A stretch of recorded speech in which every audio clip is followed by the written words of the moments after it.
51 minutes past the hour. Good morning, everybody. My name is Melanie Morgan. And I'm Ernest Istook, here while John McCaslin takes some time off. We have got a really extra special segment here. Former 2008 Republican presidential candidate and U.S. Senator from Arizona, John McCain, is joining us live right now. And there's so many questions, so little time, but let's begin.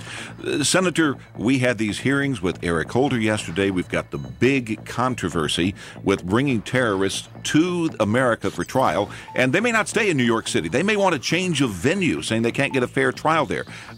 What do you think about what's going on, and is it a threat to our safety?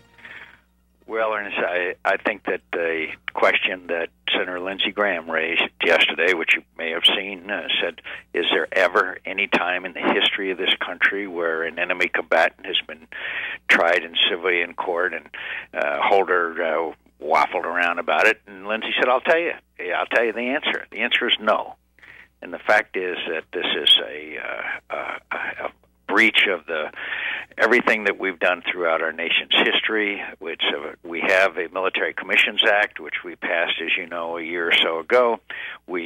That there is no place I think, in civilian courts, and then it brings up a raft of questions. For example, and I don't want to take too much time on this because overwhelmingly the American people reject this foolhardy idea, but does that mean that Khalid Sheikh Mohammed was not read his Miranda rights, and so therefore we didn't have any. He can have his case thrown out. I mean, it's just absolutely astonishing, and I think it's going to cause us enormous problems. And then the question is, who gets tried in civil court? Who gets tried under military commissions? Who? I mean, it's one of the worst decisions I have ever seen by a president of the United States. Now, you're being extremely critical here, and Yes. I'm wondering whether or not that makes you a coward for questioning this administration and Attorney General Eric Holder. And are you cowering because they're coming to the United States shores? That's what Holder was talking about. I've been known to cower quite a bit. Thank you, Melanie, for bringing that up. Anytime. That makes me understand my opposition to it a lot better. Wasn't that an insult to the American people to say that people that disagree with him are cowering and somehow cowardly? Oh, yeah. I mean, the rhetoric that's thrown around by this president and the administration are sometimes remarkable to me. The recent trip to China, where the president came back not only with nothing, but while he was there was basically subjected to all the rules imposed by the Chinese, a press conference with no questions, a town hall meeting that the Chinese people don't know what's going on, lectures on financial responsibility, although maybe that last lecture was How about his bow to the Emperor of Japan? Oh, I didn't think it was a very smart thing to do, and I think I think the visual was very poor, but I'm much more worried about this. President Clinton, when he went to China 12 years ago, whatever it was, he lectured them on human rights. He talked about Tiananmen Square. He really faced them down in many respects, and this has really been a remarkable visit the president made, and it certainly came back with a weakened stature of the president of the United States on the world scene. Senator, we talked a little earlier this week. You're very concerned that people aren't serious. Even President Obama, when he says, he's going to work on spending reductions next year, that he's not.